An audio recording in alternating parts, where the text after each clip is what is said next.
demonstrated that a single actual vote was moved illegitimately by software from one candidate to another, not one. Sidney later responded to Tucker's accusation in Glenn Beck's radio talk show.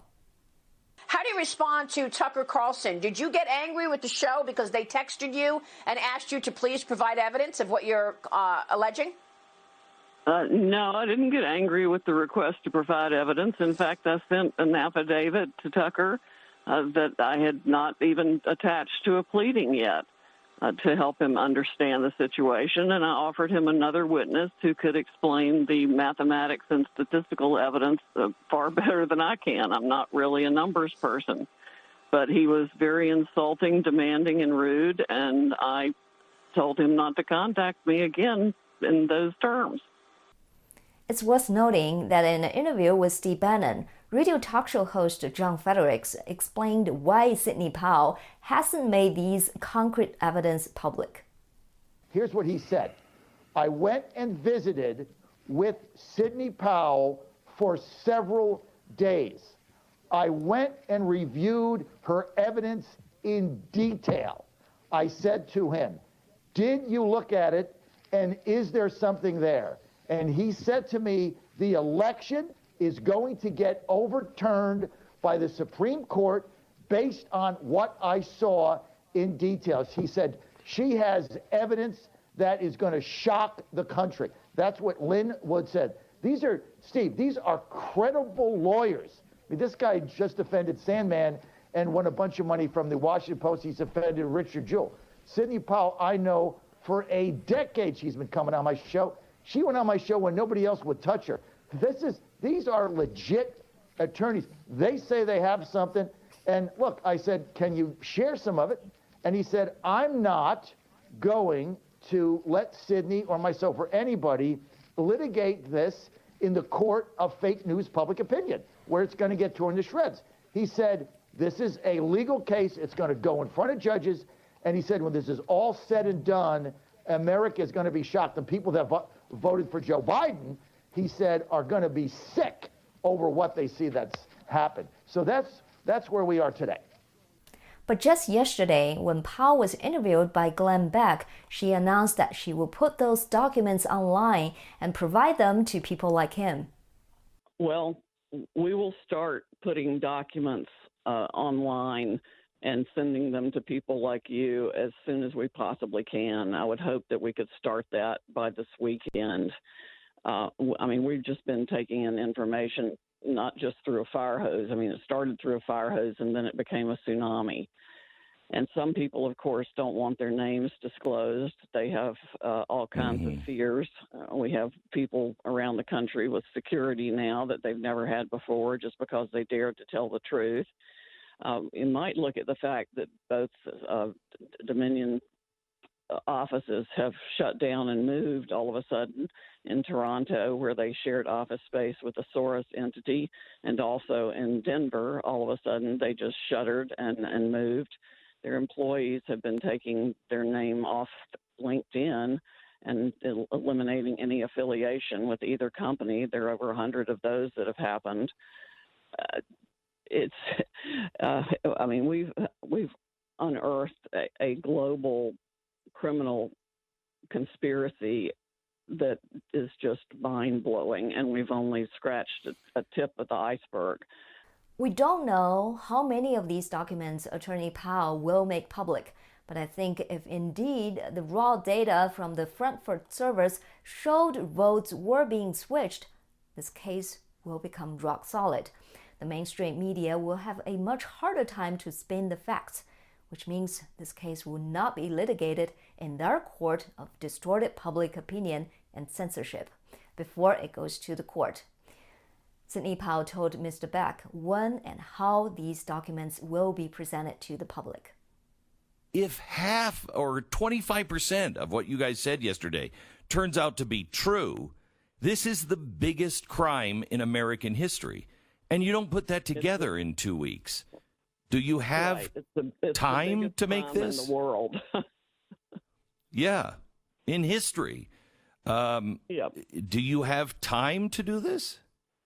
I think we can get it done. In fact, we already have collected more evidence than probably half the prison population is in prison for right now. It's just a matter of tying it together in a way that's digestible. And we're in the process of doing that as we speak. And I'm hoping we get something filed by next week that starts outlining and proving the overall fraud. But I will tell you, too, that the standard of proof people are expecting is more than would be necessary for a criminal conviction, which is absolutely ridiculous. Our standard of proof is only preponderance of the evidence.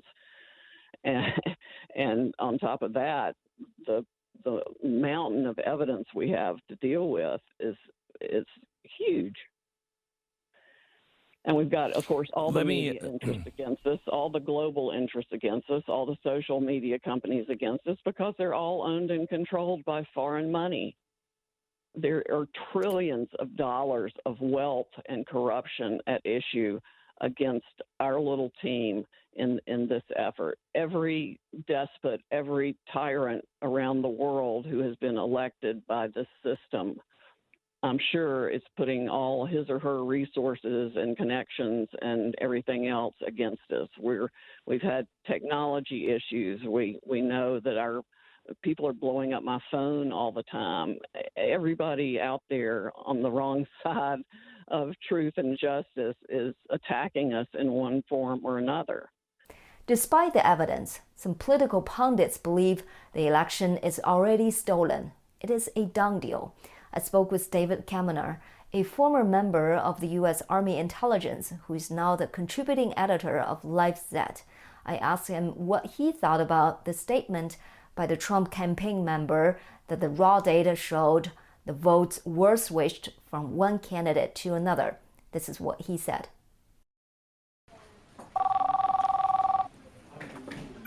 Well, yes. One, it looks very, very true.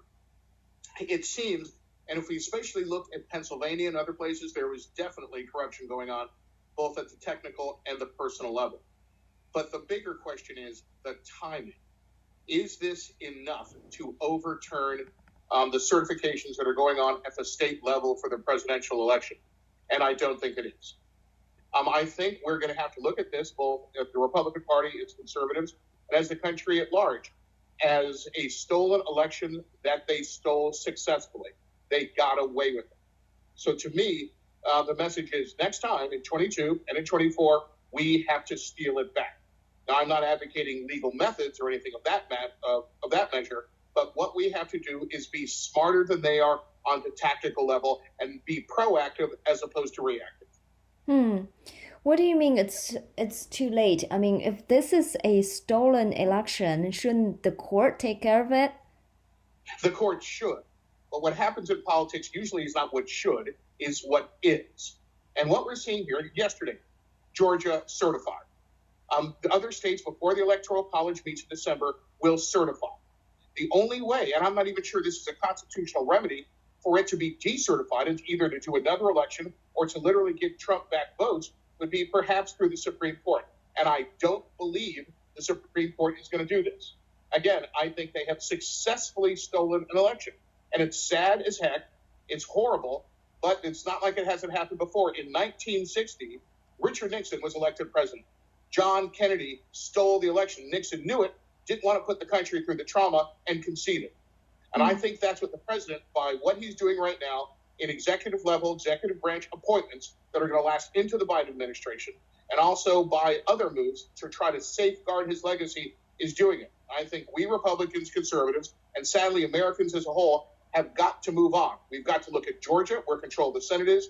We've got to start planning for 2022, where we can take back the House. And we've got to start planning, hopefully, for President Trump's re-election in 2024. In fact, it's been done before.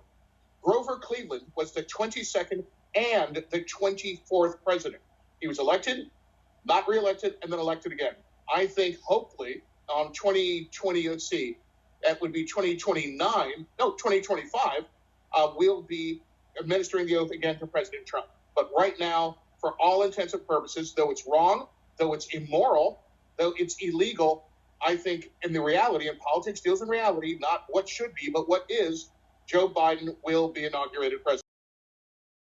Facebook ads are killing. I believe David represents a rational and practical view. Elections did get stolen at times and people moved on. But I think this time is different because this is one of the most important elections since the nation's founding. It will decide our future. If what Mayor Rudy Giuliani and Attorney Sidney Powell alleged is proven true, I simply don't believe the American people will accept any other result other than giving President Trump a second term and hold all these corrupt people and traitors accountable. The stake of this battle is too high. It defines, on a fundamental level, who we are and what we stand for, not just for the conservatives, but for all Americans. If we look away, we would not have a republic left because we probably don't deserve to have a republic, the American republic our founders envisioned 244 years ago. Zooming in, we'll stay laser focused on this topic. Thanks for watching. I'm Simone Gao. See you next time.